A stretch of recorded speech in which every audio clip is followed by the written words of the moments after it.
América Latina vive en un superciclo electoral que se extiende desde 2021 hasta el próximo año, un ciclo marcado por la violencia, el deterioro de la democracia, la corrupción y la judicialización de comicios y resultados, con Guatemala actualmente a la cabeza y cuando se cumplen 202 años de independencia de Centroamérica.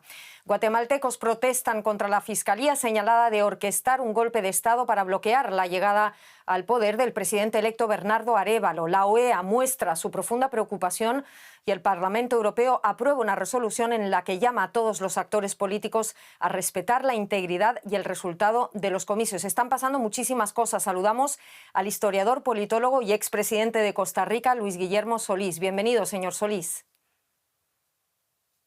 Encantado de estar con ustedes, Ana. Señor Solís, ¿se enfrenta la democracia en Guatemala a sus horas más críticas? Bueno, una vez más, adicionaría a su frase, no es la primera vez que Guatemala atraviesa una situación como esta, pero desafortunadamente esta es una de las más críticas de los últimos años. Vamos a repasar un poco, si le parece, esa situación actual. Candidatos excluidos, múltiples intentos de ilegalizar el movimiento Semilla, me refiero a todo ese proceso electoral. Ahora, nuevos allanamientos del Ministerio Público contra el Tribunal Supremo Electoral. Ya ocurrió en la sede de Semilla. Y un político muerto del partido del presidente electo.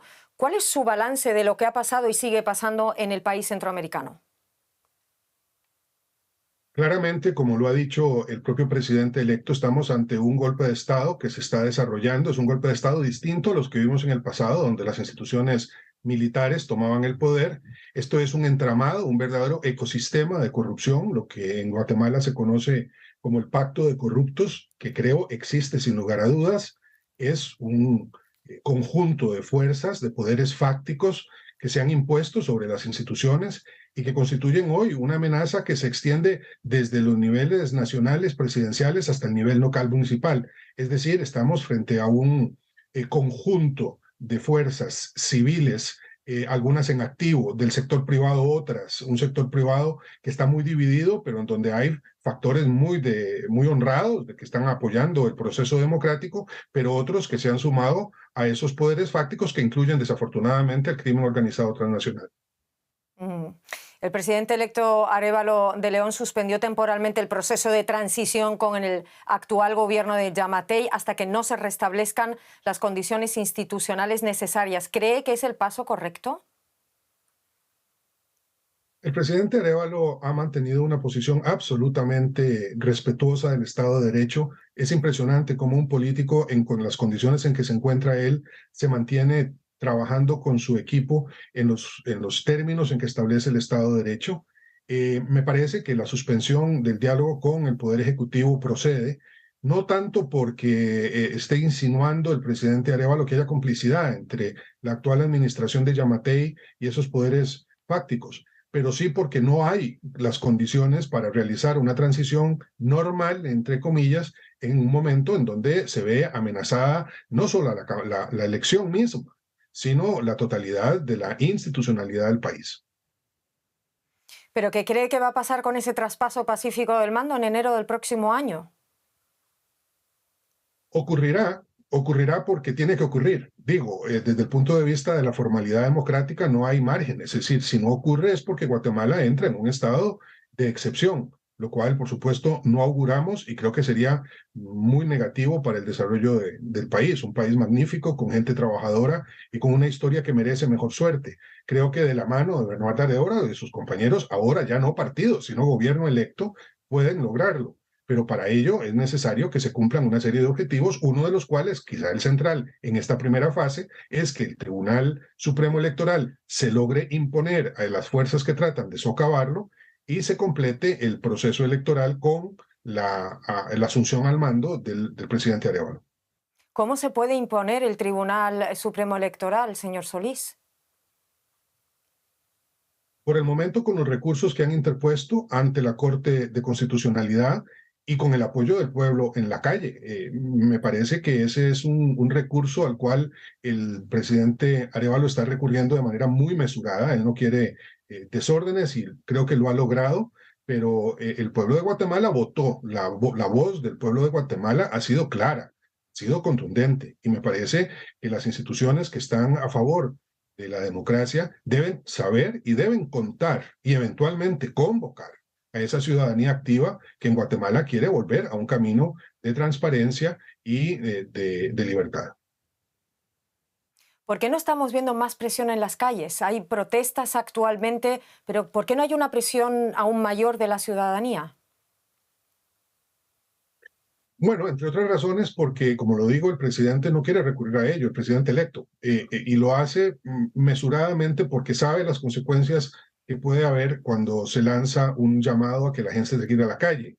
Hay fuerzas sociales que están en una actitud muy constructiva, pero también esas fuerzas oscuras, esos poderes fácticos, ese pacto de corruptos, tiene capacidad de provocar a la ciudadanía en la calle. Así es que yo creo que es un recurso que hay que manejar con muchísimo cuidado para evitar que se lleve a la violencia. Por el momento, la violencia es institucional contra la democracia, es una violencia eh, estructural, pero no es la violencia física que se ha visto en otros lugares en donde se han tenido que lamentar decenas de muertos en los últimos meses. De esa violencia vamos a hablar un poco más tarde. Vamos a ver, señor Solís, la OEA, que acompaña el proceso electoral y de transición, muestra su profunda preocupación por lo que está pasando. Lo hace más unida quizás y con más determinación que en ocasiones anteriores, pero hay quienes piden menos muestras de preocupación y más acción. Bueno, la OEA ha jugado un papel muy importante en este caso y en otros. Yo fui jefe de la misión electoral de la OEA en la elección anterior, que resultó en el triunfo del presidente Yamatei, y puedo dar fe de la continuidad del trabajo de esa organización. Evidentemente, la OEA no puede ir más allá de lo que los estados que la conforman resuelvan. Y por lo tanto, hay límites también a lo que las resoluciones tanto del Consejo Permanente como de la Asamblea General de la institución puedan resolver. Pero sí es cierto que el llamamiento mismo es no solamente justificado, sino una alerta que debe ser tomada muy en cuenta por los estados en sus diálogos con el gobierno de Guatemala. De hecho, la resolución de la Unión Europea apunta en ese sentido y me parece apropiada en estos momentos. Tenemos comunicados de la OEA, pero no tenemos tantas resoluciones.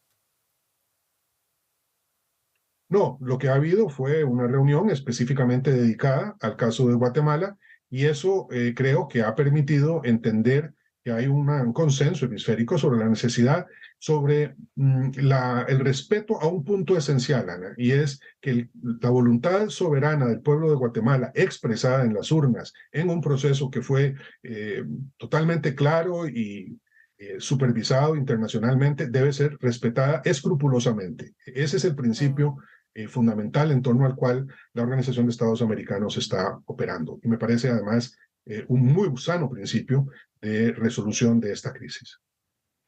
Usted conoce Centroamérica como la palma de la mano, es historiador, fue presidente de Costa Rica entre los años 2014 y 2018, ya lo ha comentado, ha liderado misiones de observación electoral de la OEA a Guatemala. Me pregunto cuál es concretamente la misión de esas misiones electorales, valga la redundancia, para entender un poco más el marco. Son fundamentalmente dos. Una, garantizar que el proceso electoral, no solamente en el día de las elecciones, sino a lo largo de todo se realiza con transparencia y apegado a derecho. Y lo segundo, que es muy importante, es la verificación de las elecciones mismas. Es decir, que en el día de las elecciones, el ciudadano o la ciudadana del país que corresponde emite un voto que va a ser respetado. Este es un tema que para algunas personas es de mera formalidad, pero no lo es tanto. Es decir, es la piedra angular sobre la cual se sostiene posteriormente un resultado que es el que permite que la democracia continúe o se desarrolle como un punto aparte en un momento histórico, como pareciera en el caso de Guatemala. Estamos hablando de esa violencia institucional en el caso de Guatemala. Vamos a ver la OEA, la Unión Europea, en general, toda la comunidad internacional es testigo de cómo candidatos, miembros de partidos políticos y gobernantes son víctimas de atentados violentos. Aquí, en este punto, me gustaría abordar la situación en Ecuador. El candidato presidencial, Fernando Villavicencio, no fue el único muerto y su asesinato no fue el único ataque directo a la democracia. Ecuador, con una segunda vuelta pendiente, ¿otro país con una democracia a prueba de fuego?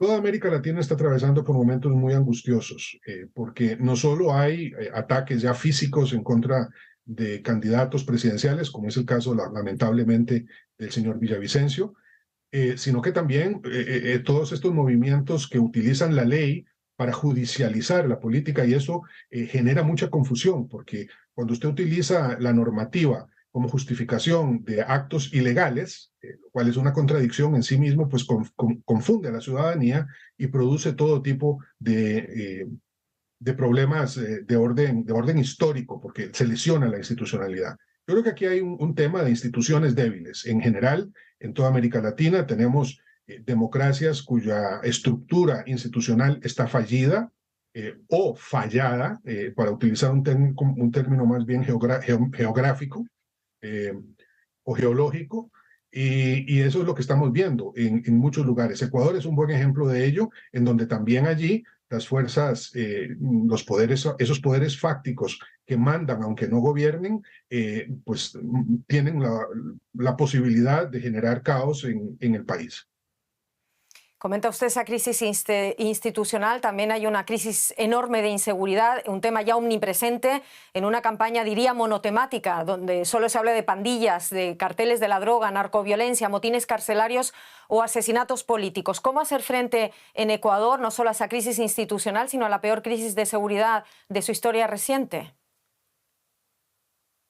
Bueno, generalmente las crisis de inseguridad, Ana, tienen como trasfondo crisis económicas y sociales muy extensas.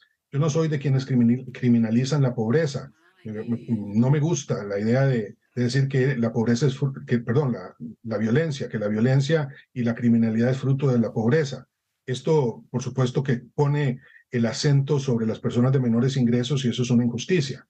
En el caso de la violencia que estamos viendo en Ecuador, evidentemente estamos ante grupos económicos armados muy potentes que se aprovechan, sí, de las condiciones de exclusión en la que se encuentran especialmente jóvenes hombres que están fuera del mercado laboral, no están estudiando, tienen acceso a armas de fuego. Entonces, como en cualquier otro lugar, las opciones son dos: o se intenta una salida de mano dura o durísima, que en la mayor parte de los casos ha sido no exitosa, ha fallado, o se busca una salida integral que desgraciadamente toma tiempo, en donde se tienen que atender simultáneamente todas las causales de esa violencia, que incluyen, por supuesto, represión a los grupos de crimen organizado y especialmente a los traficantes de personas, de armas, de drogas, pero que necesariamente tienen que atender esas otras variables que son más difíciles de abordar porque son costosas, porque toman tiempo y porque requieren también de una población que confíe en sus gobernantes. Ampliando a toda la región, señor Solís, ¿está la democracia en caída libre, sobre todo en aquellos países donde, a pesar de ser elegidos democráticamente, sus gobernantes limitan los derechos civiles y políticos, ya lo comentamos, de los ciudadanos, y se establecen de manera ilimitada en el poder? Y con ello no solo hablo de Nicaragua, Venezuela, sino quizás también de El Salvador. Yo no sé si caída libre es un buen concepto analítico, porque lo que sí está claro, es que estamos viviendo un momento de graves problemas en toda la región en materia democrática, y los índices que se han revelado en los últimos días, los índices publicados, indican que hay una desconfianza generalizada en América Latina respecto de las democracias que en ella existen.